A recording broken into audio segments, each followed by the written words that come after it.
রোজার তৃতীয় দিনেও বাজারে উত্তাপ। মাছ, মাংস, সবজি থেকে শুরু করে কাঁচামাল সবই বিক্রি হচ্ছে বেশি দামে।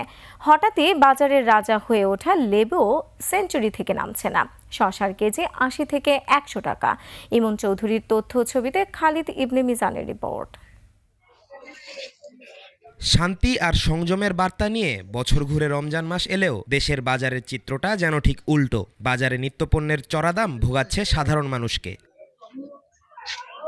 উত্তরার বিডিআর বাজার ঘুরে দেখা যায় শসা বিক্রি হচ্ছে কেজিতে ৮০ থেকে ১০০ টাকায়। এক হালি লেবুর দাম গিয়ে ঠেকেছে ১০০ টাকায়।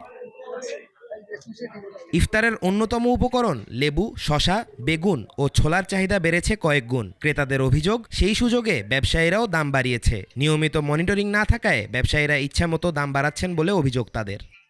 তো সবকিছু দাম বেড়ে গেছে, সবকিছু মানে 10-20% দাম রমজান উপলক্ষে বাড়ছে। তো ব্যবসায়ীদের একটু সংযত হওয়া উচিত।